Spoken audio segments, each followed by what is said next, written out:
Hello and welcome to the Board Game Barbecue podcast. This is episode 197.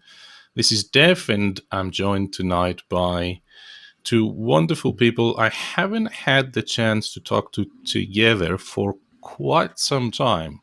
Dare I say it's been months. How are you doing, Dan? I'm doing really well, Dev. How are you? I'm all right. And what about you, Sarah? Hey, I'm good. Yeah, it's nice to talk to you both. I can't remember when we've been on an episode together.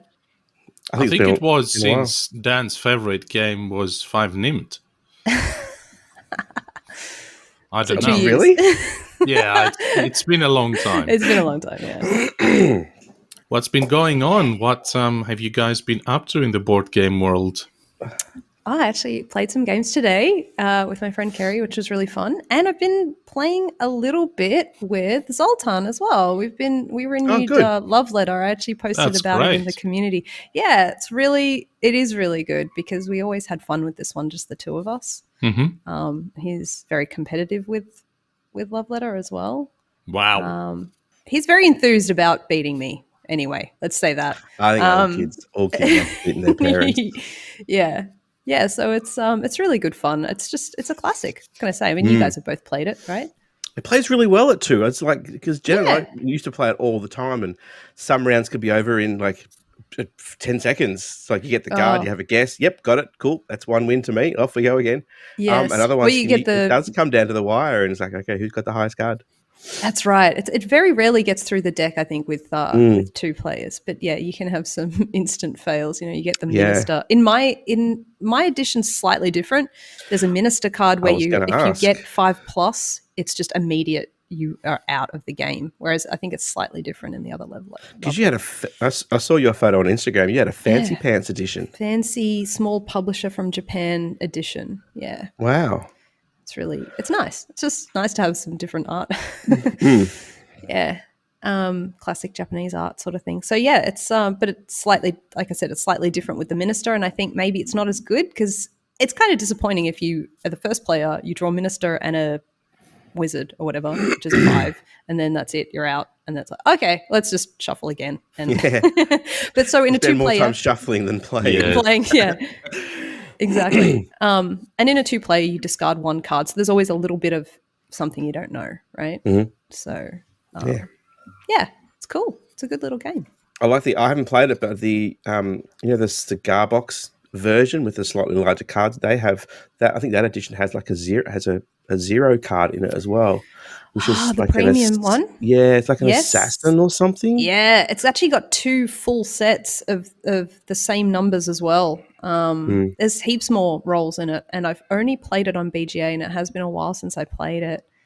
I think I was going to invest in it, and it was like $60 almost or something, and I was like, for Love Letter, I don't know. But I kind of wish that I did. Yeah, it's not cheap, but I kind of wish I did because the other rolls are really interesting. Like you said, there's the assassin one. There's one where, because you can play with like up to 8 people, I think it is. So you need to offer like more win conditions. So there's one that's like I don't know if it's a jester or something similar, but you can, if you're a jester, you can say who you think will win. And then if they win, you also get a Love Letter token as well. So that way, because if it was only one person each time with 8 people, to get one person 4 cubes is going to be tough. So yeah, it works that way, and more people. And I think the assassin one also works that way. You can assassinate someone, and if they I can't remember, you can get more cubes in it anyway, and more tokens, however they look. I think they're little letters in that one deluxe edition. But nice. That's similar to the recent Jabba's Palace version, which is probably my favorite iteration. But there's one card that's the Han Solo card, which is a 0. Yeah. But if you're left holding Han Solo at the end, you actually get a victory point as well. Right. Yeah. It's like you've lost the whole game with a 0 in your hand. So the win condition might be whoever has the highest card wins. Yes. But if you're sitting there with Han Solo and a 0 in your hand, you also win as well. You also win. Yeah. Right. Yeah. I haven't played all the editions. I've played the Lord of the Rings edition. I've played the Cthulhu one, which of course has the madness. You can go insane. Oh, really? That one. Yeah. Cool. And there's like insane cards and as well as the normal cards. I haven't played Love Letter. You haven't played it, Dev? Oh, No, I've been sitting here quiet. yeah. I haven't played it. Girls would love it. Yeah, they would. I think they would. Yeah. Yeah. Okay, Definitely. I might have to give it a go then. I revisited a favorite game of ours today with played Root, and I played with a new faction, the Underground Duchy, and Angie played a somewhat new faction to her, the Corvid Conspiracy, and Penny wiped the floor with both of us, playing the Vagabond. But it's quite interesting because I was thinking that, there's some games that are worth playing with your kids because they create these sort of stories and memories, and it's not really so much about the games themselves. It almost doesn't matter if the game is, Root or Love Letter, as long as it creates a meaningful interaction Yeah. in the family, if you know what I mean. Yeah, 100%. 100%. And sometimes it's like there's games that I would play to use up that time and make it count for something, but sometimes they're quite a grind. And the game I'm thinking about here is Rival Restaurants, because of its simultaneous play. It's just too chaotic for me. It's just madness. And aside from that, some of these games seem to be, aging well, is what I wanted to say. Mm. Yeah. So I didn't think, Root would be so quickly for the kids to pick up, especially with new factions, etc. But sometimes. Do you remember how you got them into it initially? Did they see you and Dimmy playing it and were Root curious, or did you go sit them down one day and say, "Hey, I want to show you guys a new game"? Yeah, that was pretty much it, because Timmy doesn't like it, and okay. So I was just playing it solo, and at some point I thought, well, I might show the girls if they're interested. I'll teach it to them, and because of the theme, obviously, and the cute meeples and everything, they wanted to see more, and I showed it to them, and they caught it very quickly, and playing it since. It's not a super regular thing, but it's regular enough to be very enjoyable, Yeah, nice. Yeah, Yeah, Jack actually asked me just this weekend if we could play Stop Thief. He every now and then he comes into the office and has a look at the collection and, what's this one? What does that one do? And then the other day he said, can we play Stop Thief? But we just didn't have time this weekend. So I promised him we'll play it during the week, because it was one of the first games that we used to play together with the app, but he's on school holiday. So there's plenty of time, as you say, to try and make those moments together. Yeah, with Zoltan, it's just about like the interaction and being competitive against mom, and like it's not about the game at all. Yeah. And he's not interested really in the games, and so I've come to that conclusion finally. And so, I need more games like Love Letter. I need more, like we also play Cockroach Poker, which again is just about playing the other people at the table. It's not about the game really itself. It's so simple. Right, it's just about lying to people and bluffing, right? And kids love that. Kids are so good at it too. You cannot tell if they're bluffing or not, because either way they're just giggling and they just think it's hilarious that maybe I'm lying, maybe I'm not lying, and it makes it. Yeah, in that one, because it's so easy to like double, triple, quadruple bluff kind of thing. Yeah, you don't know if they're laughing because they are lying, or they're being truthful, and they know that you're going to think they're lying. So there's just like this whole thing going on. Yeah, it's a good one. Brilliant. I was talking to Def during the week. I was telling him that I came into the office during the week, and as I said, Jack was on school holidays, and he was playing chess. He'd got my chessboard out. And he's got an app on his phone, because the grade ones at their school, they all have bloody iPads now, which is crazy. But anyway, he came home one day in the last week of term and said that one of his friends had taught him how to download an app. And Jen and I just went, oh God, here we go. What is it? And it was a chess app, and it's sort of it's broken down. They've completely gamified it in terms of leveling up and different sort of missions and objectives, and when you finish that one you unlock the next one, and it might be something as simple as you've got the knight down one end of the board and you've got to try and land on a particular square, but only moving the way a knight would move. So it gradually teaches them all the different ways that the pieces could move. So what he had done is he had actually was playing against the AI in the app, but he'd set up the chessboard and he was playing it physically and then just following along with the app. And how interesting that he wanted to get the physical components along with it. Yep, he wanted to. So he was replicating. He was doing it on the app, and the AI would move. So he would move the black piece, and then he would move because you can sort of hold on to. You can touch a white piece, and it tells you what your options are, and then you touch another one, and it tells you what your options are. So he's still choosing which piece to move, and he's just and so in the end, I just went, "Do you want to play? Do you want me to teach you, and we'll play for reals?" And he's like, "Oh yeah." So we put the Hyper Viper mat down on the kitchen table, and then put the chessboard out, and we had a proper game, and it was great. It was like, I don't know, it was like something on my fatherhood to check bucket list, sort of tick that off. Got to play chess with my son. It was fantastic. I smashed him, of course, but no, I'm kidding. No, I went easy on him, and in fact, he actually, in a moment of I wasn't concentrating, he actually took a couple of key pieces off me as well. So, I was kind of proud because I left my, at one point, I don't know what I was doing. I think because we were watching TV as well, but I this is me making up excuses for why I lost my queen. But I left my queen vulnerable, and he pounced on it straight away, like he knew. And it's like little things like that just went, oh, this is so cool. The app is obviously teaching him something. So there's a lot to say for some of the apps and stuff that are out there these days for kids. I was like, really, really, because a lot of the stuff they do at school, even if they're reading and their maths and stuff, it's all gamified in apps. Yeah, that's right. The more books you read, the more points you get, then you level up. And so at school, they're checking out who's on what level, and there's another mathletics and things that they do, which is all just gamified, but at the same time they're learning. They don't realize that they're learning because they think they're just playing these silly little games and stuff. We didn't have that one. I know. Zoltan's using a piano one at the moment. I was like, oh, I wish that I'd had this. Yeah, he's learning piano with I can't remember what the app's called now, but Ped is doing the same. Yeah.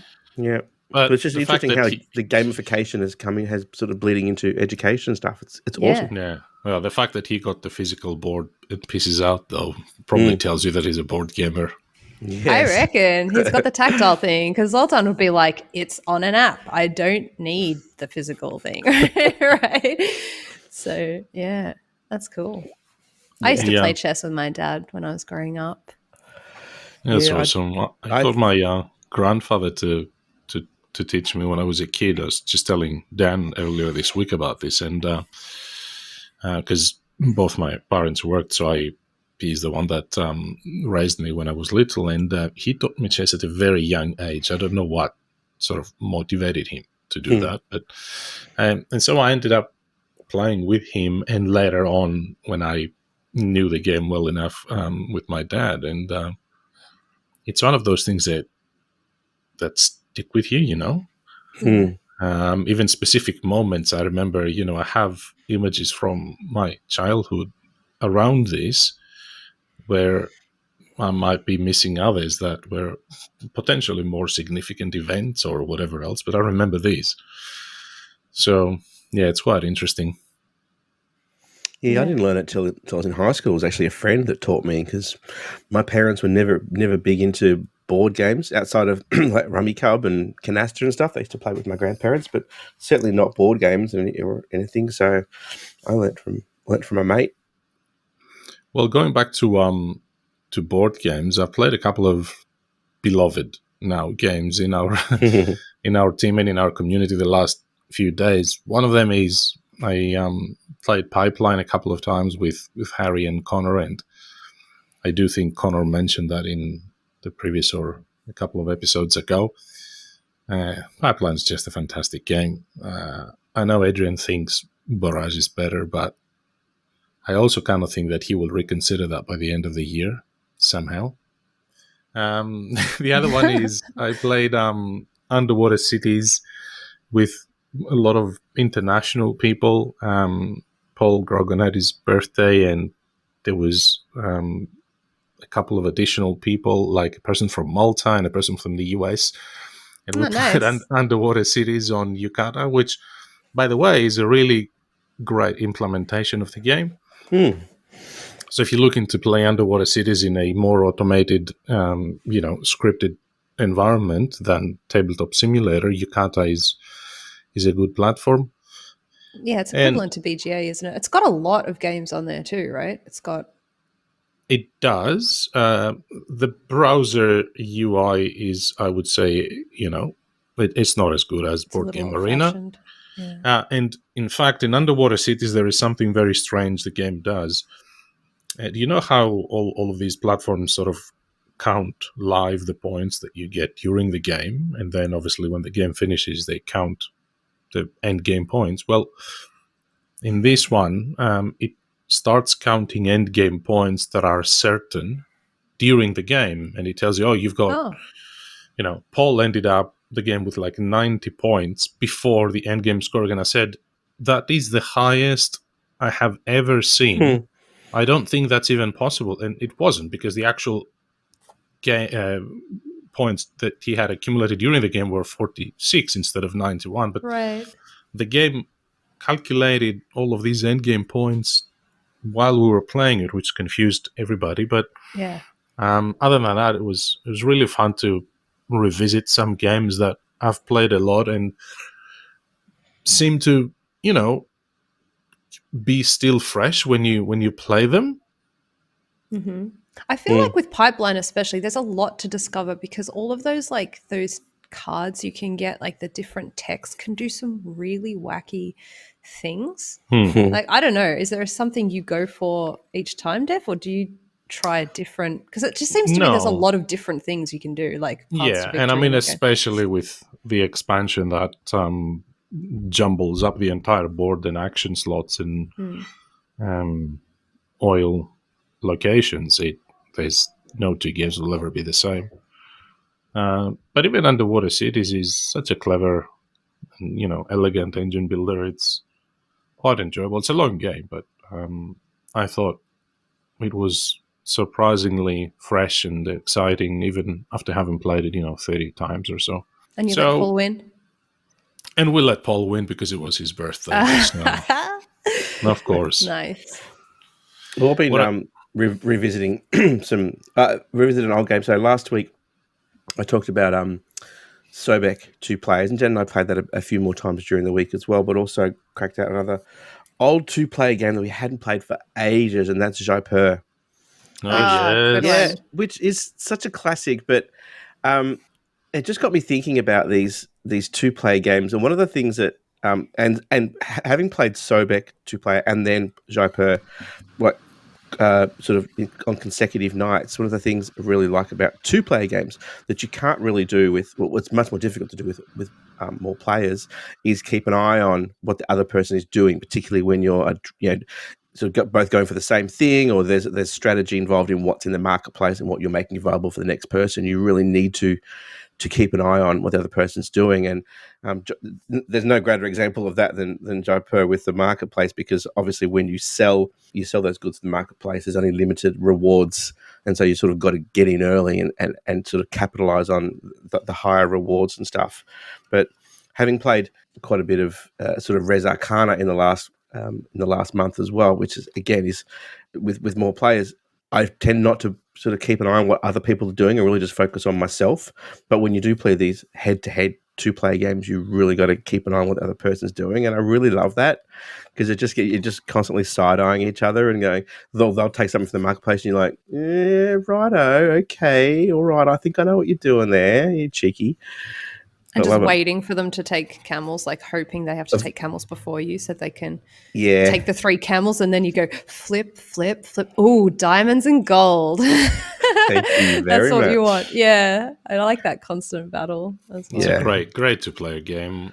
We still play it a lot.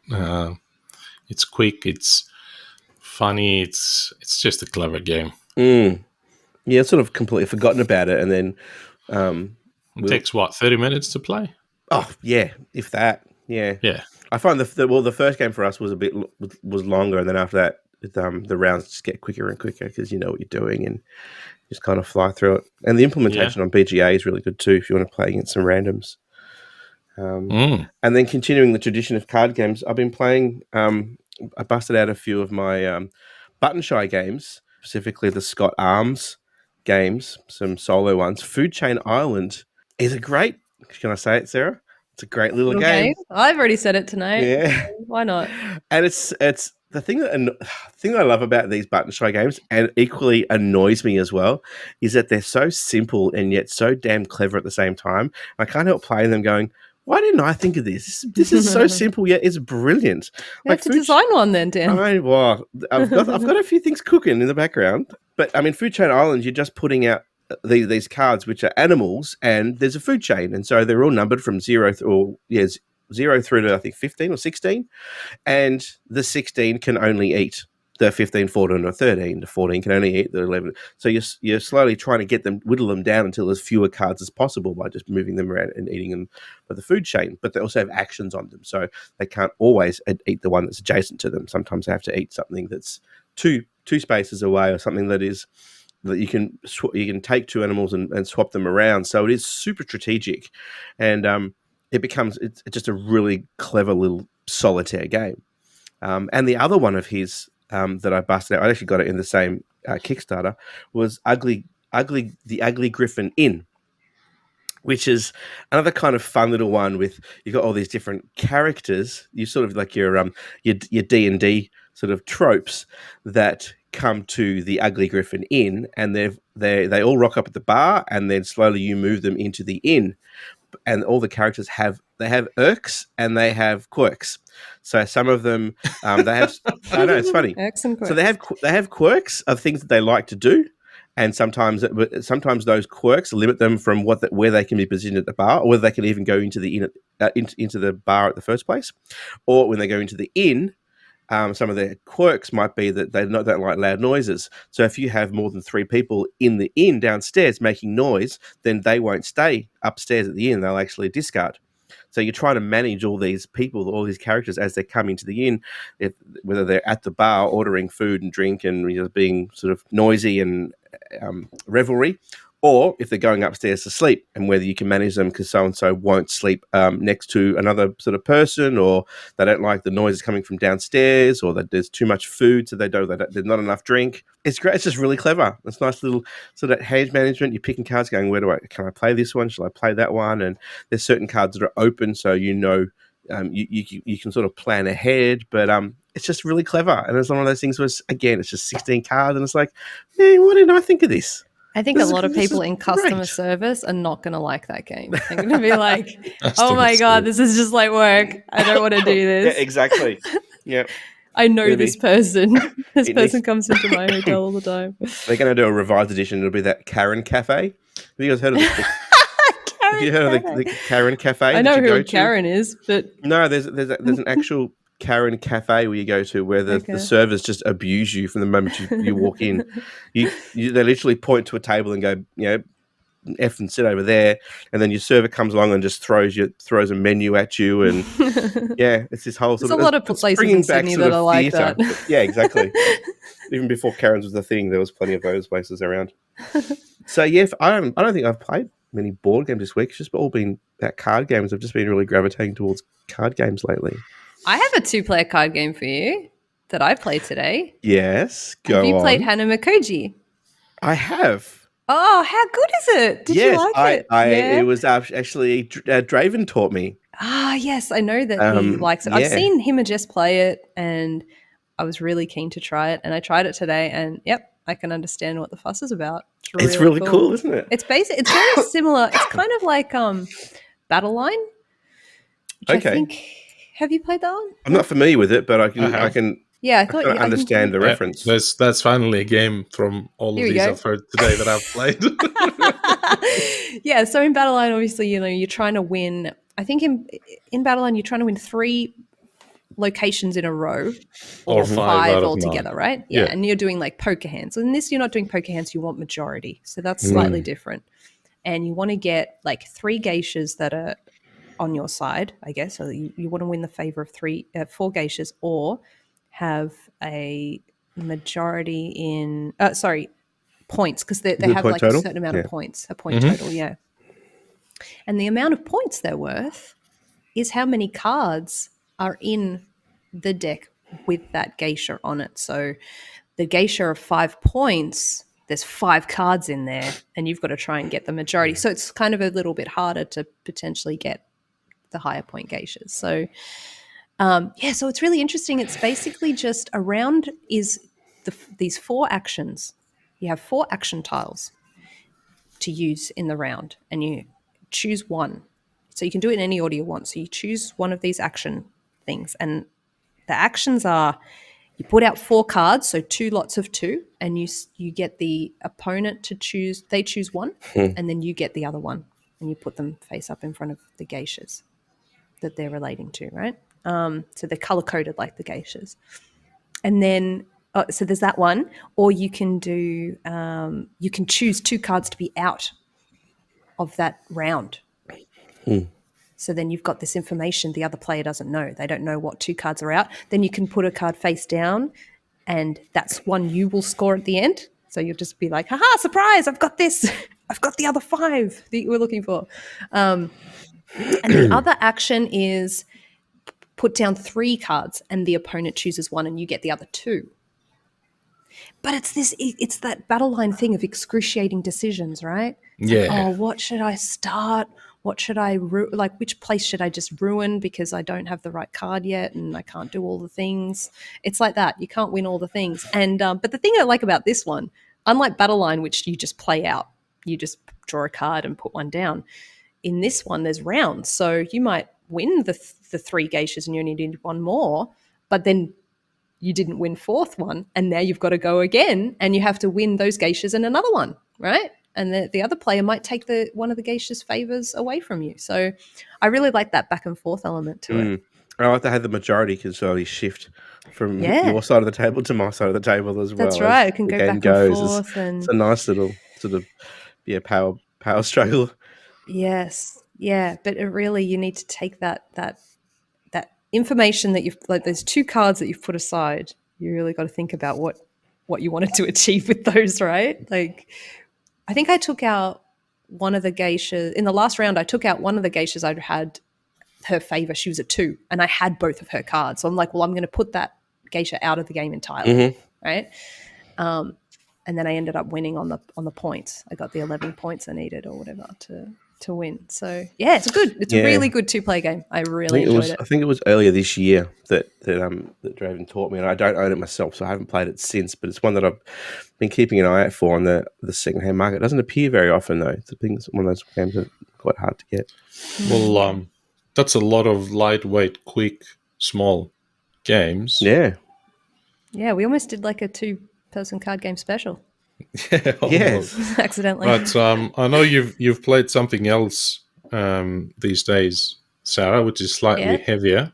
Yeah, let's ramp it up a notch. Let's ramp it up. Okay, wrap it up a notch. My sizzle is I played the Alien Invasion expansion of On Mars today, and I played the co-op one called Blackout. So you played Chapter 3. Yes, Chapter 3. So I didn't want to start with the hard one. I started with the moderate one. We thought that we actually won, but it turns out we didn't. Because we made a boo-boo. So how it works is basically there's an alien saboteur on Mars, and they're just trying to sabotage all the buildings. And if you get I'll tell you how it works. So you play your turn, and then you draw a card from this sabotage deck, and it's basically got a building on it or an alien. If it's got a building on it, that's the kind of building you're going to put 1 sabotage token on. If it has an alien on it, nothing happens. He got interrupted or whatever. He couldn't sabotage a building. And then you shuffle the deck again, and it goes back to randomized again. If you get, let's say that in one turn the water building came out, and then you shuffled it again because the alien came out, and you get another water building, that second time you actually have to put one of your colonists on there. If you don't have any colonists available in someone's house, you fail. And that's what we got wrong at the end. We didn't realize. We just put it from the board. I think we took it off, somewhere. Which didn't feel right, actually. In hindsight, it didn't feel right at the time. So once you've got a guy working in there, he's basically working because there's a blackout and he's trying to fix it. But if you get 5 blackouts, that's it. It's game over. Or if you, like I said, if you can't put a colonist down, so it works like a timer almost. Yeah, you got to be quick. Yeah, it works like a timer. You got to be quick. You've got to get, I think it's 6 missions. Yeah, 6 missions. So you have your personal missions, just like in normal on Mars, and you've got 3 of those each, and then you've got the missions, the 3 missions on the board. So you have to do 6 of the 9. Which we did, but then like I said, we we ran out of colonists, which is a shame because we had the tech to get loads of colonists. You know, the rocket tech that adds an extra person per rocket, and we did the rockets thing, but we did it just slightly too late. So yes, it was tough. So do you think it is worth it as an expansion that adds a variant to the game, or next time you play you would prefer to play the base game? Oh, that's a tough one because I do like it competitive, but I enjoyed it, and it was because I love the game. Having a different challenge with that game was awesome. Like, I really liked it. I have no regrets. I mean, this is only the first scenario that I've played, and I would love to try the solo, which you were telling me, Def, that it's so I've played the solo scenario, and I've played the other cooperative scenario. And it was quite hard because you have like these locations that come up, and they basically infect any colonists that are in that location, and that includes your shelters. So if you have people in your shelters on your player board, then one of them gets infected, then if by the end of your turn there's other people on the same shelter, they get infected, the infection spreads. So you have to either send them out or move them around in your shelters to avoid that. And then you have to build hospitals that generate medicine that stands them up, because when they're infected, they lie down. You can't take actions with them. And there's a new card that you can generate a vaccine. Okay. And then the vaccine is funny because it's this sort of the token, a syringe token, long right? syringe token, which you place underneath the colonist to which you've given the vaccine. So he moves around with his vaccine so he doesn't get infected. It's really funny. I thought it was hard, but not as hard as the solo mode. The solo was, I thought, quite difficult. But as I said, I've only played it once or maybe twice now. But I got a few things wrong, including the fact that you only need to achieve 4 out of the 5 missions. I thought you need to achieve all 5 of them. And I was like, this is impossible. But I think it's a great addition. I do think that the biggest part of the expansion is the first mission, which is the 1 versus many with the alien invasion. So I really want to play that, and at some point, I'm sure I'll get to do that. Yeah, I'd like to try that as well. But it made it a unique challenge, and I have no regrets about getting it. I'm really happy that I got it. Do you think that people that are intimidated by the complexity of the game would have a better, grasp doing the co-op version? Because, I was about to ask the same thing, because I own it. I picked it up during the Kickstarter, but mine was purely, and I'll be the first to admit, it's a bandwagon purchase. Because I'd never played.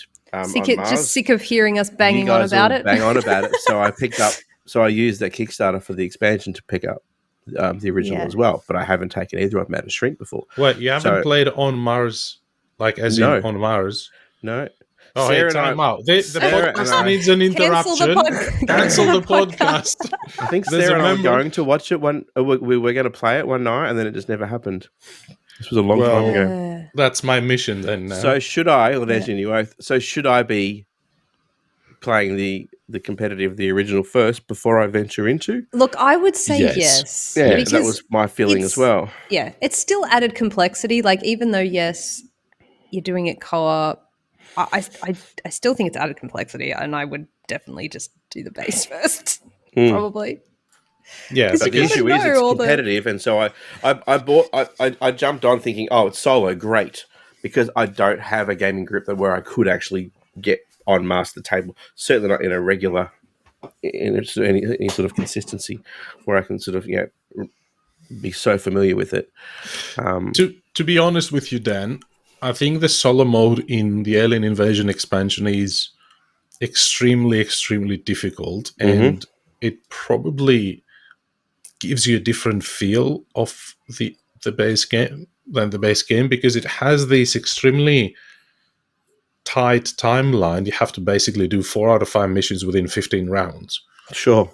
And during those 15 rounds, every couple of rounds, the aliens sabotage and destroy things and take away your rover, or you can't do something. So it feels extremely limiting. There is a solo mode on Board Game Geek called Pathfinder, which I've printed out. It's only a couple of pages of instructions. It uses the same components as the core box. And you can totally play that. That's like playing against a human opponent. So if you want to play solo on Mars, then I'm more than happy to show you the game, and then you can go off and play that before you jump onto the expansion. So we can just play it after the podcast. We've just worked out what our oath is for the yes, show. That's it. What about you? What about you, Dan? What? All right, I'm gonna bring it back down. 16 card game. It is actually not a 16 card game. It is a 240 card game. I'll allow it. But I think you guys are gonna love this one.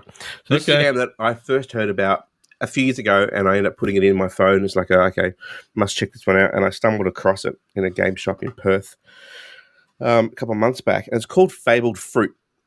Okay. So it's really cute. It's got little sort of animals on it, and essentially what you're doing is you're playing these animals that collect fruit at various locations to make this fabled fruit juice. And and so it's made up of a deck of cards, and the deck of cards are there's a deck of cards that have all the different fruit in it. So there's bananas and coconuts and blah blah blah. But there's also a deck of locations, and each location there is 4 of. And you start by putting out 6 locations. So you put out location 1, location 2, location 3, 4, 5, and 6. And each of those have 4 cards. So you always have 24 cards on the table in terms of locations. And then on your turn, all you're doing is you're taking one of your animals and placing it in a location. And each of the locations, each of the cards, have 2 main things on them. It has an action, and the action might be take 2 fruits from the deck. It might be give your opponent a banana, and they have to give you 2 fruits in return. It might be, so there's a lot of different exchanging of fruit and of collecting different cards, kind of like your normal set collection kind of rules. Discard two pineapples and take 5 cards from the fruit pile, from the deck. But there's also, each location also has a recipe at the bottom. And that recipe, if you fulfill those conditions, instead of doing the action, you can say, right, I've got this location has 3 pineapples and a wild of any fruit. And then you take that card, take that location, flip it over, and it's got a picture of the fabled fruit juice. And essentially the first person, well, when you play 2 players, the first person to collect 5 fruit juices wins. But when you take one of these locations, and there's now only 23 locations on the table, so you take another one from the deck and place it down. So that would be location 7. And location 7 has different rules and also different actions for a rule, and also a different recipe at the bottom. And eventually you may deplete one of those locations altogether, but you've substituted it with another location from the pile. The deck of locations, there's 59 different locations. Wow. So there's 240 cards. You eventually sort of you won't get through all of them because you're only playing first to 5 bottles. Okay, first to 5. The other rule is when it's your turn, if you go onto a location that someone else is at, you have to give them a fruit from your hand before you can do the action. So Jen and I were playing at 2 players. There wasn't a lot of that kind of interaction, but it plays up to 5. So when you've only got potentially 6 or 7 locations out there, there is going to be a lot of that. I really want to go there, but Sarah's there. Bugger it. I'm going to go there anyway. I'll give Sarah one of my cards, and then I'll do the action. Because some of the actions on the locations are sweet. They're really, really good. And some of them, some of the recipes are difficult. But then you end up cycling through these things because here's the kicker. It's a legacy game. And what I mean by legacy game is at the end of the game, once someone has the first person to get 5 fruits, all the location cards that everyone has collected go in the box. And you start again with the deck as is. So when on your first game, you'll put out locations 1, 2, 3, 4, 5, 6. But in your second game, location 1 and 2 might be gone. So you're playing with location 3, 4, 5, 6, 7, 8. And so locations 7 and 8 are completely different. Locations 1 and 2 are history. And as the game, the more you play it, the more the game evolves. New locations pop up each time, and it introduces completely new mechanics and things to the game as well. So at one point, a marketplace is introduced. Not that dissimilar to Zapier, actually, where you can trade and things like that from the marketplace. I know that we haven't got to it yet, but there's a location later on that introduces a little monkey who steals things from the players as well. And so I've never played a game like this before where it actually evolves the more you play. And at any point, or if you decide you want to play with a new group of people, you can just get all those location cards from the box, put them back in the deck, and just sort them and put number 1 at the top and start fresh. You're not destroying anything. So, exactly. Yeah. No, you're not. No, not like that at all. You're just basically not revisiting those locations anymore. But for new people, for people who are new to card games or board games or sort of set collection games, the way that mechanics slowly into the game introduces new mechanics and new things you can do, but a lot of it is just building on things that you're already doing. It's a really unique, really clever concept that I haven't seen before in a card game, which is essentially just a set collection. But the more you play it, the level of difficulty starts to ramp up, the decision space starts to change, the different things, and there's sometimes there'll be some locations that are really take thatty. There's one where basically you go onto that location, and whoever has the most cards in their hand must give you 2 cards.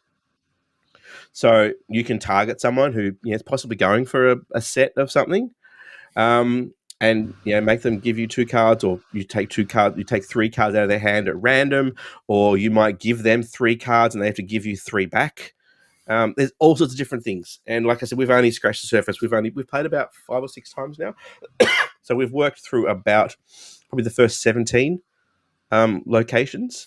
And it's such an easy way to save the game as well, because it has a thing in that, you can always write down in a notepad what locations you have out, so that if you want to put the cards all back together and introduce it to a new group of people, you can always revisit the scenario where you left it when you played it with your first gaming group. But it's really, really clever. We've been really, really happy with it. And we're looking at. Wonder what happens at the end if there's I can't imagine, because there are little components in the box that we haven't got to yet, and we accidentally because the cards are shrink wrapped, but they're shrink wrapped in 3 different piles, so you can sort of see the top card and the second pile and the third pile. The recipes get a lot more complex well in terms of what you need to collect to be able to. So the game does start off really small and then slowly, sort of incrementally, just ramps up in terms of what actions you can do and what recipes you need to get those fabled fruit juices. But at its heart, it's still a card game and it's still a set collection game, but it's just super fun. All right, you've convinced me. I want to try this thing. And it's by Freeman Freese, the green hair guy. Freese. Yeah, exactly. The green hair guy. Friday and Friday was hard. Power Grid, yes. And all those iterations. So it's apparently there's a fabled fruit expansion. The lime. There's a lime. The lime. The lime expansion. Yeah. But here's the thing: is it actually on the box? It actually trademarks this fable. I've got this thing in front of me. I can't find out where it is. Yeah, he's done that system with other games, I'm pretty sure. He? Because I have never heard of it before. Yeah, he's done it with a couple of others. It's like, this game has the Fable system, TM, and I'm like, TM? I've never heard of it before. Yeah, he had a few card games. Nothing in the Fable range, unless he's implemented it in in other games. I think one was called Free or some. I know it's beginning with F.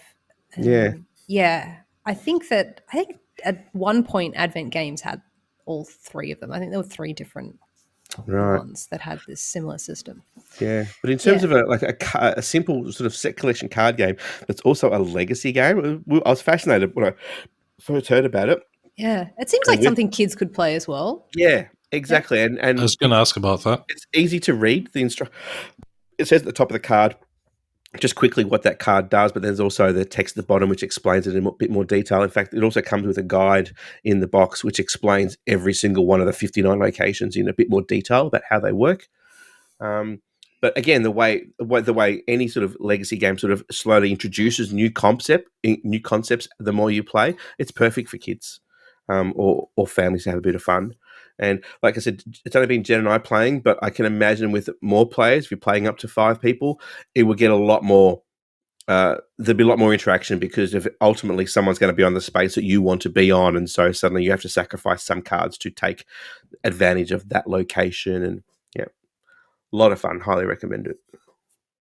Pretty expensive for a card game though, but it makes sense because there's the legacy stuff and there's like so many cards. I think it's like $70 or something. Yeah, I think I might have grabbed it for 60, but yeah, it's 240 cards plus the other components. And I think I was wrong about the name because Free Ride is Friedman Friese's latest train game. So I think I was getting confused with that. But I mean, all these games start with F. A lot of them do. Is there any real can anyone blame me? Come on. When you said Fabled, I thought I might. This word means something to me, and then I remember there's this strange.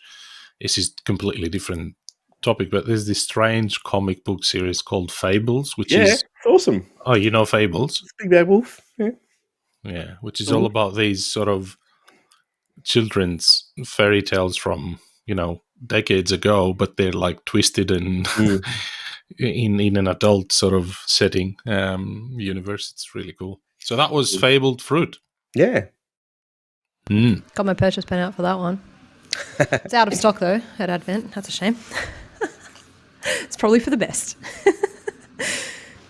Well, I might talk about a game I played some time ago, but Dan, you mentioned that we haven't sizzled this game, and it's probably a good opportunity to do that now. And that is 1960, The Making of the President, published by GMT Games.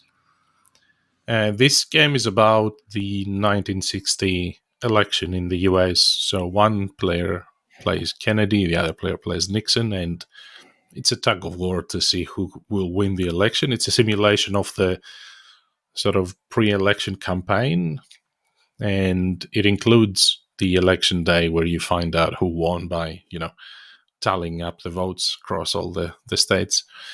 And can you claim that it was rigged and end the game? You can flip the table. I'd say that's equivalent.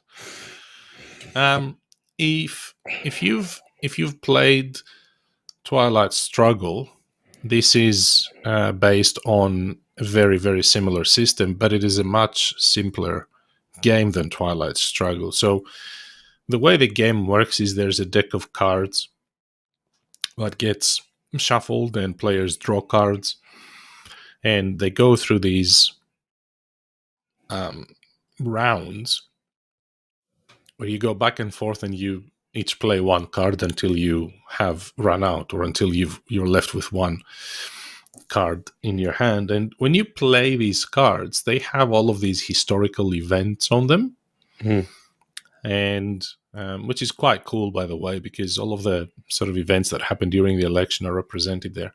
But they also have some numbers on them, and the most prominent one being the campaign points. So when you play the card, you can decide whether to activate the event or use the campaign points for a couple of different actions, the main one being increasing your support in a state or reducing the other candidates' support in that state. So the support in this game is represented by blue and red cubes, and only one of the two candidates can have support in a state. So if you're playing Kennedy that has blue cubes and you want to increase your chances in a state where Nixon has support, then when you're spending your campaign points, you're in fact removing cubes that Nixon has, support that Nixon has, before you can start adding your own. Right, cool.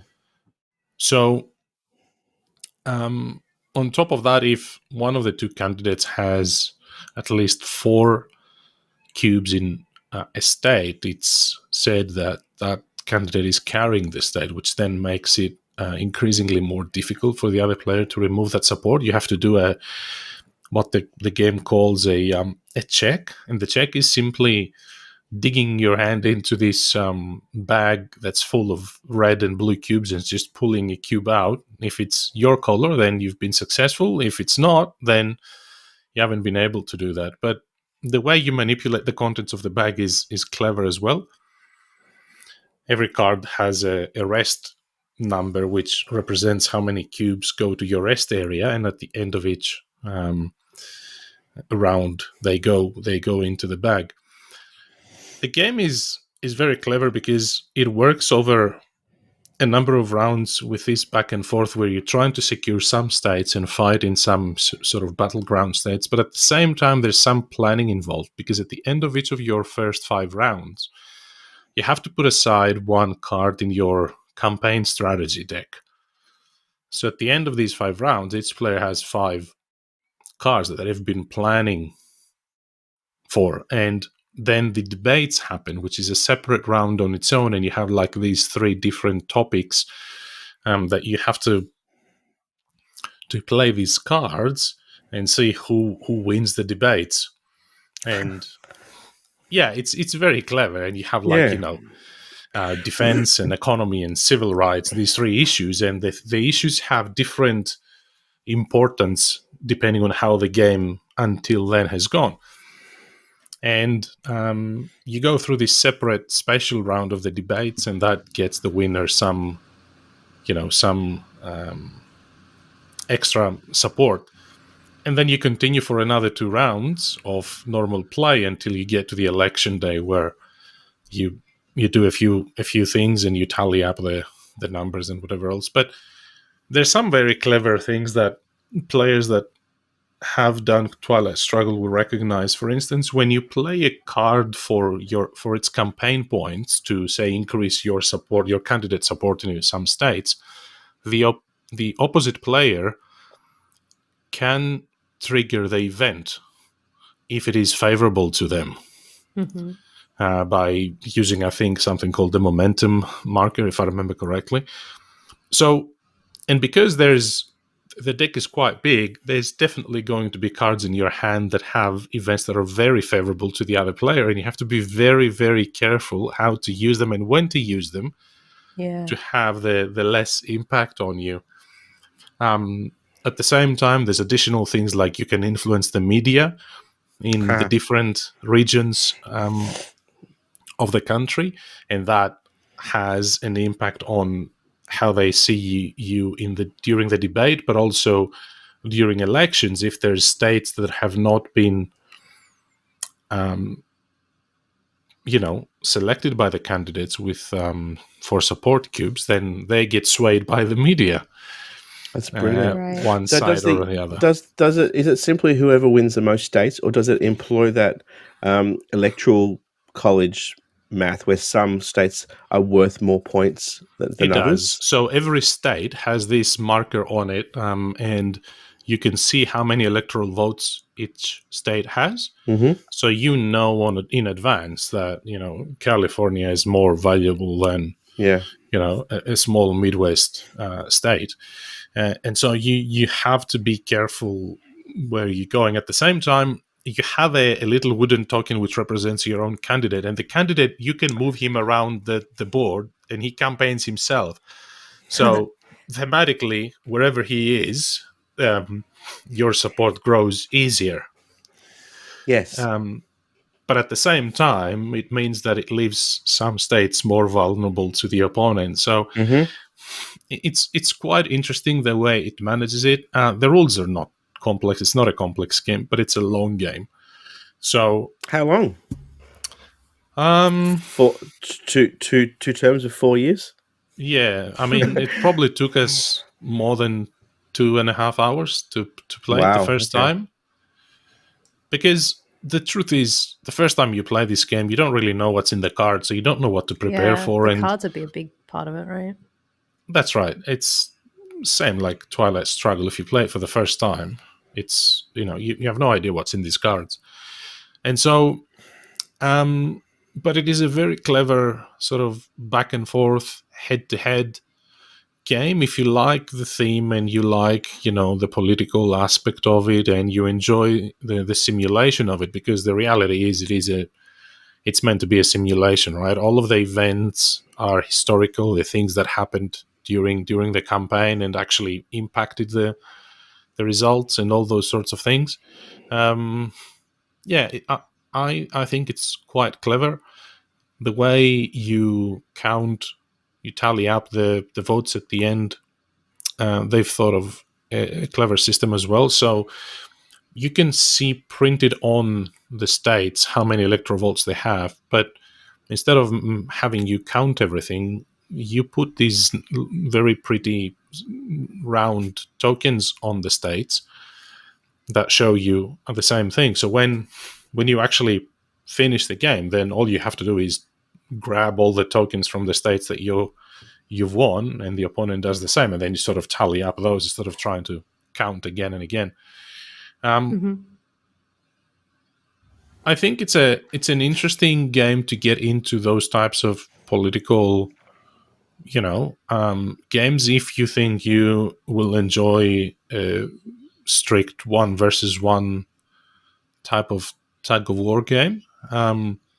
I don't know about its replayability, because there's a big variety to how you can manage, obviously, the campaign of each candidate, but because the electoral votes don't change, which states are powerful and which states are kind of key parts to the election. I don't know how different the game will be after you play it a few times, but I guess that's no different than real life, because in every election, oh yep, these are the battleground states, well in advance where the result is going to be judged, and all those sorts of things. And so I did say getting the cards at the right time and how you're going to use those is going to change it up quite a lot and be a new challenge every time.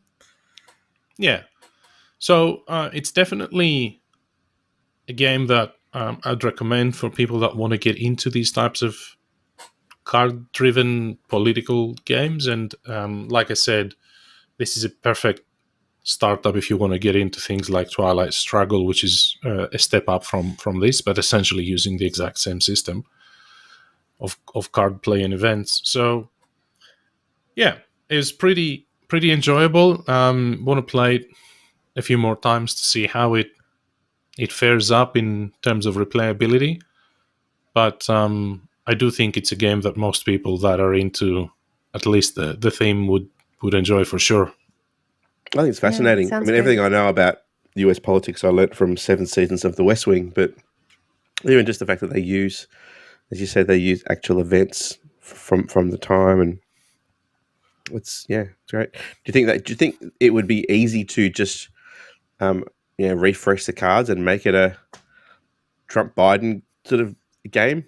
The mechanics are still there. 100%. And I mean, GMT has a history of using some systems to make games from different themes and different timelines. I've spoken about the coin game system in the past.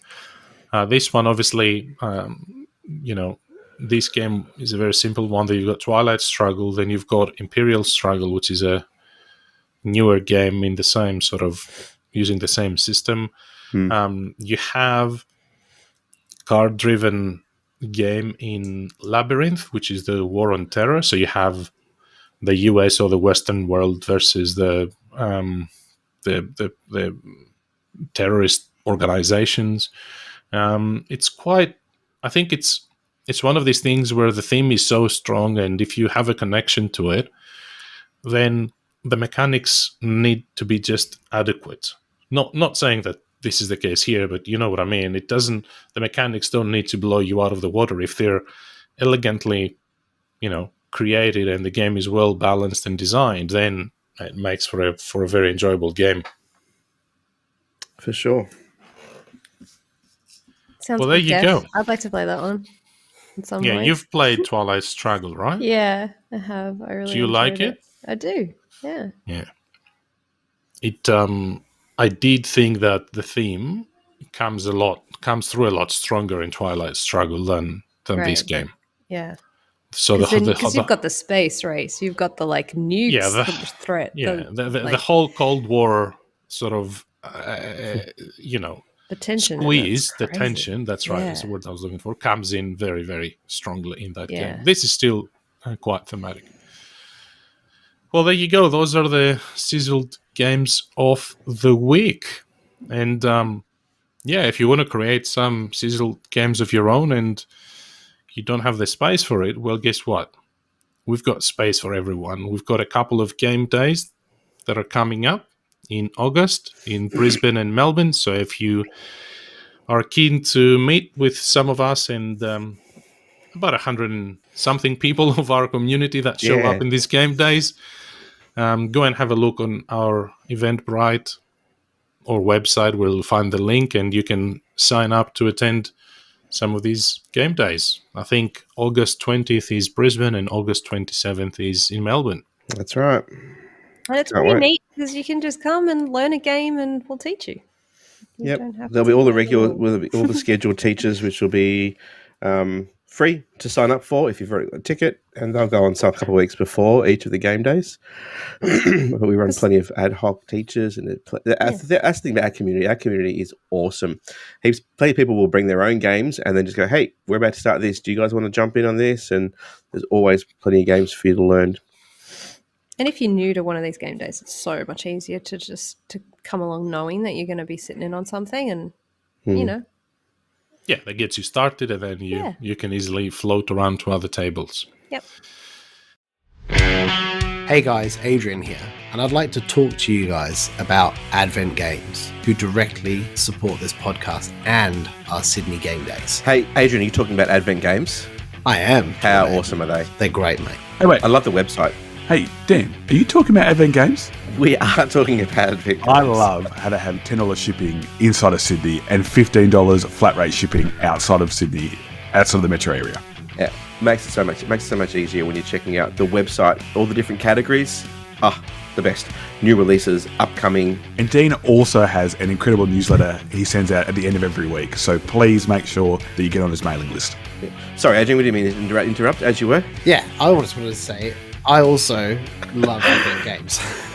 And I have bought games for them at the Sydney Game Day myself and even flown them back in my luggage from Sydney to Brisbane. Dean's an awesome dude who is very community focused, and you'll even see him at game nights throughout Sydney area. Mm-hmm. And he was one of the very first sponsors of the Bogging and Barbecue podcast. So thanks very much for being a long-standing and loyal sponsor of the show. We love you. Thanks, Dean. Thanks, Advent. All right, well, moving on to our bracket. Our bracket is sponsored by Game Toppers, and I don't want to talk about this. After this disaster of a result last week, I don't want to talk about the bracket. So skipping on and moving on to the O's. Okay, O's. So the battle we are resolving is Brass Birmingham versus Root. Now, obviously, these are two very, very popular games. Yeah. And my mind went back to a comment Cole Werlett did in one of his streams on ARCs when he was doing it a few weeks ago. And he said that when they released Root, they didn't quite realize how big of a success it was until they saw the stats on Board Game Geek, but not ranking or anything like that, but how many plays were being recorded by people. Oh, right. Yeah. Okay. That's good. That's a nice way of recording it. People are actually playing the game that they bought. Yeah. Wow. As opposed to just giving it a 10 rating before they've even played it. Yeah. Nice. What do you think about this battle? Oh, man. This could be an upset again for me because, like, I'll kind of be sad if Brass doesn't win. But I mean, Root is a great game. I really enjoyed it. I played it again today, actually, and I played. Yeah, me as too. The twinning. I played as the cats, and I've never played as the cats before, and I loved it. It was great. Yeah, the cats are great fun. It's so mean. Dan, have you played both? I've played neither. What? You've played neither. Oh my goodness! Hey, I was already shamed last week for admitting that, so I can't be double shamed, okay? I'm Okay, writing a that's- massive that's list of fair games that enough. you need to play right Yeah, now. no kidding. I would have expected Brass to win only just for the virtue that it's still number 3 on the number 4 on the BGG rankings, if you give that any merit. But no idea. If Gaia was knocked out last week and then Brass gets knocked out this week, look, I am going to be upset because we need some heavy Euros still in the fight. That's what I'm going to say. Anyway, hit us with it. I was quite upset last week, so you're not going to be upset this week again because Brass did Oh, thank God. move through. Yes. Not a huge margin, but decent enough to prove that most people preferred that over Root. But Root got quite a lot of votes, and as expected, as I said, I think both of these games have quite a following. And I think we had about 200 people again vote this time, so thanks to everyone who thank you for participated. everyone voting in. But what about today's bracket battle? We've got, so in one corner, we have the Shem Phillips Festival of Worker Placement Introduction / Party of Interaction that is Architects of the West Kingdom. And on the other side, the only box in my collection that is heavier than Perseverance, which is, of course, Anachrony. Oh. So, can I guess that neither of you have played Anachrony? I have played it. You have? I have Okay, played it. I haven't. Yeah. Okay. When I do play it, I'll travel back in time and I'll That's it. And then cast my vote. it'll be one game on here that you played, yeah. Yes. Yes, so I played it. I played it with Kerry. She's a massive Mind Clash games fan, and she's always trying to get me to play them. I'm not the biggest fan just because I don't know why, actually. It's like there's a barrier to entry there that for some reason is hard for me to pass. And I seem like that it seems to be a bit strange because I can play up most stuff if I put my mind to it. So, but I enjoyed it. And I enjoyed the fact that, you know, the world's going to explode and you got to be prepared. I like the ending. I like the crescendo, the whole quick, got to get this stuff done. Get out. That. Yeah. What about you, Dan? Have you played Architects of the West Kingdom more than 100 times or less than 100? No, not more than far less than 100 times. Are you in a position to defend it? No, yeah, I enjoy it. It's one of my favorite worker placements. That qualifies. Oh, there you go. It's one of my favorite worker placements. Probably behind Tio. Whenever you play a game, you're always looking for something that's unique and different. And to me, the thing that grabbed me about the Architects was that it wasn't so restrained into how many meeples you have. You have so many meeples, but then the fact that you can load up on a location and reap the benefits of that. But then, of course, you're drawing attention to yourself when you do it, and you can capture other people's. That's what I really, really love about the game. The interaction. I've only played it once with other people because previous to that it was all solo. But even the solo, it's quite solid. The solo play. So yeah, it's a really good. For me, it was my introduction to Garfield games. I hadn't played any of the North series previous. It was mine as well. It was mine as well. Yeah. There you go. So maybe that's also why it's ranked so highly for me because I have a fondness for it. I do like explorers and raiders. I haven't played paladins or viscounts of the West Kingdom. But yeah, Architects West Kingdom, I can see why it's gotten as far as it has, and I got a feeling it's actually going to continue on its merry way as well, only because of its accessibility. I was going to ask you both about what you think is going to happen with this right after I do my sales pitch for Anachrony. Have at it. I mean, like you said, Architects is is a great game, and maybe this is why I also rate it so highly, because it was the first Garfield game I played, and it's probably the game that I would play the most with other people in a group, even though Paladins is my favorite of their games. But Paladins more than 2 players is, probably quite long. So yeah, Architects is a great game. I rate it really high, but I do rate Anachrony higher. I think the whole experience, if you put it together, and that's where I think most people, for most people that don't enjoy the game as much, the game falls short. So if you play the base game, I remember even playing it the first time, I was like, I feel like there's something missing. The game is good, but there's something missing. Well, there's a whole expansion missing, which was added later in time. And with the Fractures of Time, the game is complete, and it's such an enjoyable worker placement game. The difference between, building in your own sort of base with your workers and having to build outside on the surface where it's dangerous and you have to get them into their exosuits, but you have to charge them and there's specific slots. I think that's quite unique. I don't think there's a lot of games that do that as well as Anachrony does. And it does have a couple of twists with the time travel and, of course, the impact, which ramps up the tension towards the end, like you said, Sarah. So yeah, my vote will go to Anachrony, but we'll see where our community members' vote goes. So if you are keen to help us decide which game should be on everybody's table, please... No. Sorry. Please vote Tickling my throat. No. Our social media over the next few days and help us decide who progresses further. And the winner of this one will actually go up against Brass in the semi-final. Oh, wow. That's interesting because I think, to be honest, neither of these will match up with Brass. I think Brass is more popular than both of these games. But hey, I've been wrong before in the bracket battle, so we'll see how it goes. Anachrony versus Brass would be interesting, though. As if that's going to happen. Let's see. You never know. Waiting me to say something. I do think that Architects is going to win this, but I won't be upset if Anachrony does. All right. Well, moving on to our final segment of the episode, and that is our oaths. Before I do that, a massive thank you to our community on Discord, on Facebook, and everybody listening around the world.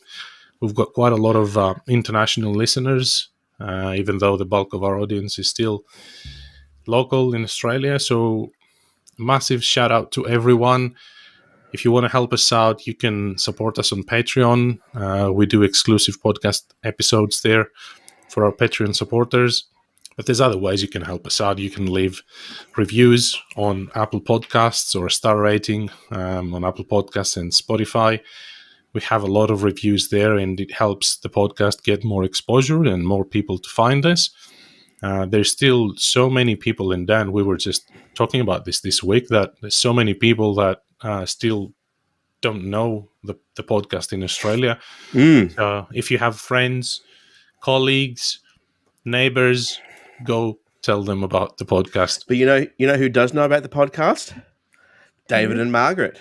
5 stars. A great listen. Always informative and fun. Really appreciate, too, you guys always chucking the timestamps and links on the podcast description. You're welcome.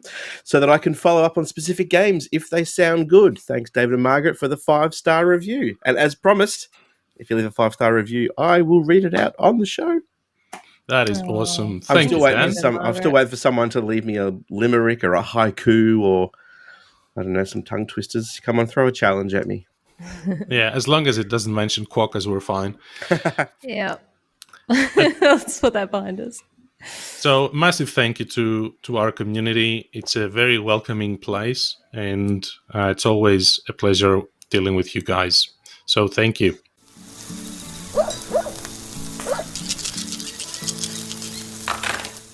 On to our oaths. So, Dan, do you want to start this?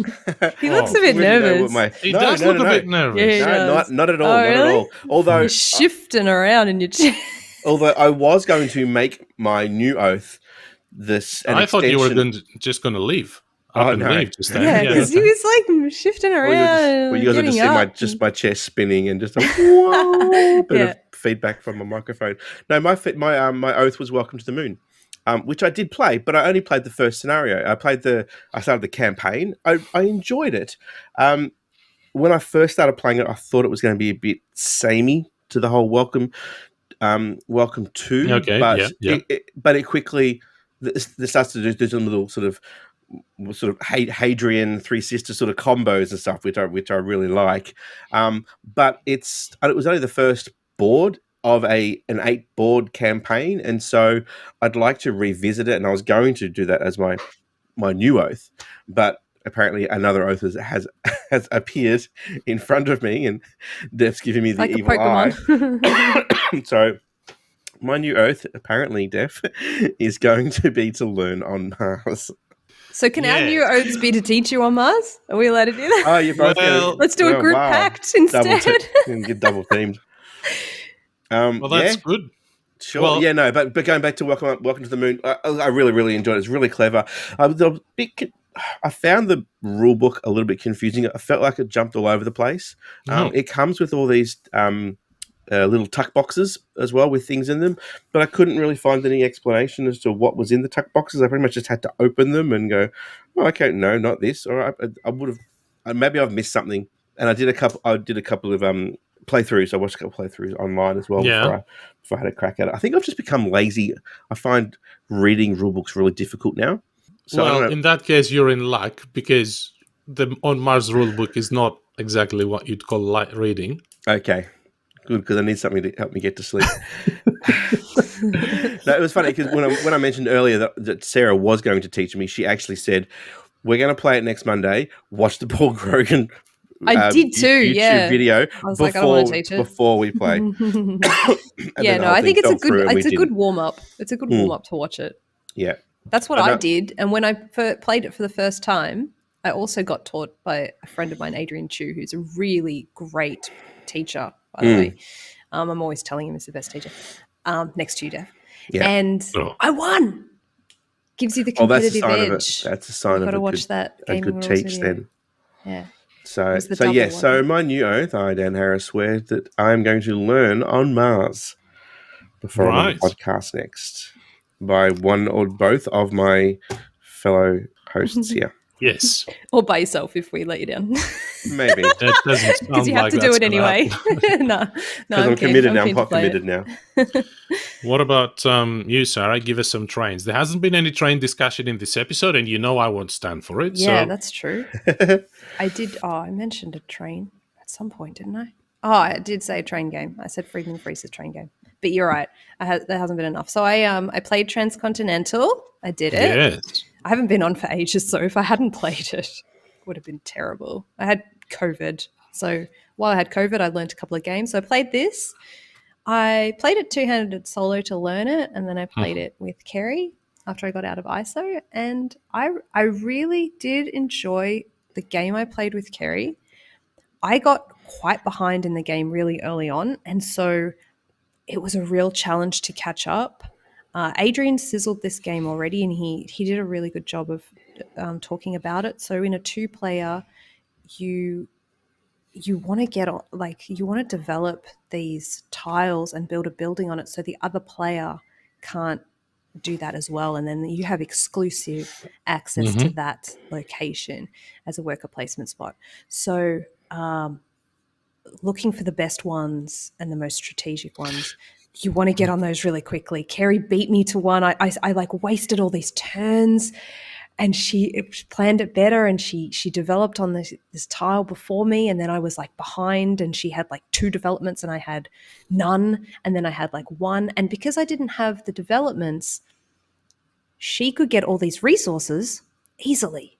Stacks of resources. So I was so behind really early in the game, like from round 2 I was on the back foot.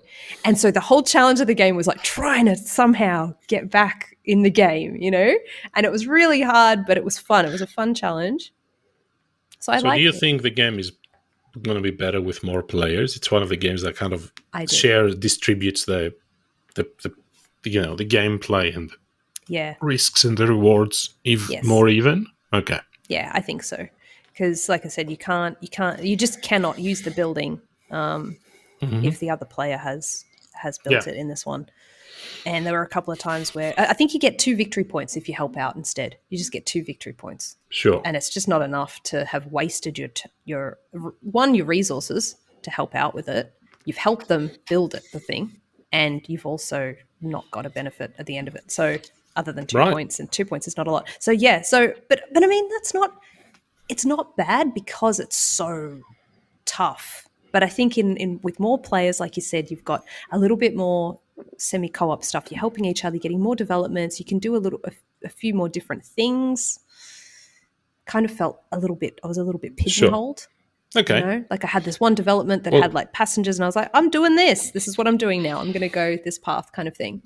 I haven't played it yet, but looking forward to playing it at some point. Yeah. Are you going to play it with Adrian? Yeah, most definitely. Right after we play the On Mars Alien Invasion. So, and it's fun with next? the resources. It's interesting too because you're bidding with them to try and expand that line, and then you also want resources to develop. So yeah, it was really good. It was a good game, and I look forward to exploring it more. And my next oath is teaching Dan on Mars. No, oh, come I'm on. not. No, it's a cop out. I'm not going to do that. I'm thinking of actually learning Burn Cycle finally because it's been sitting there.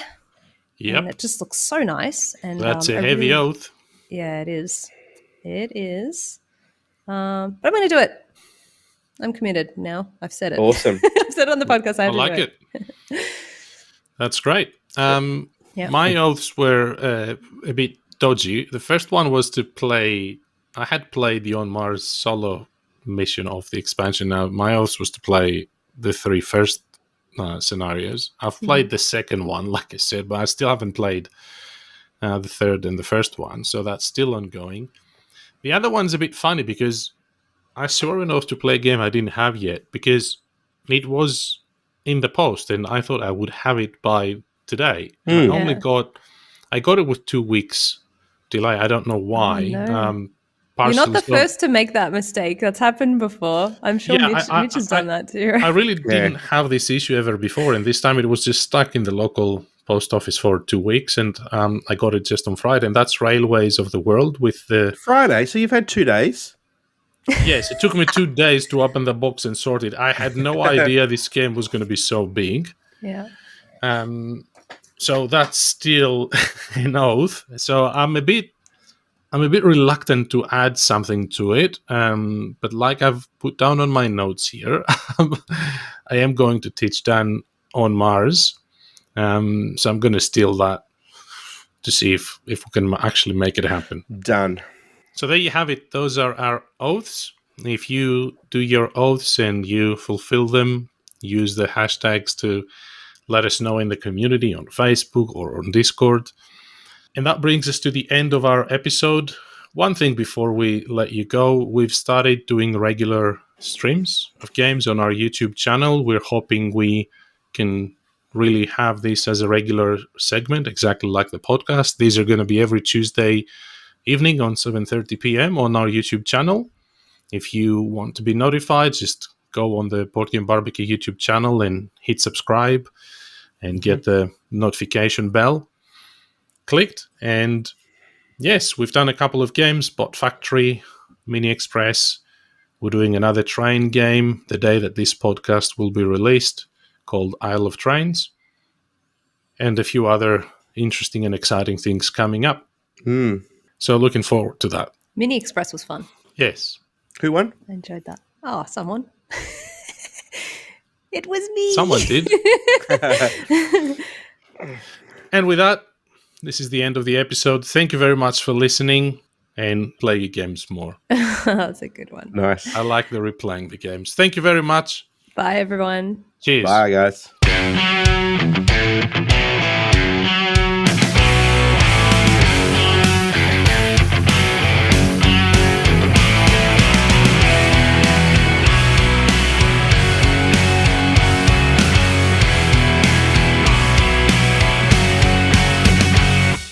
the deck is quite big.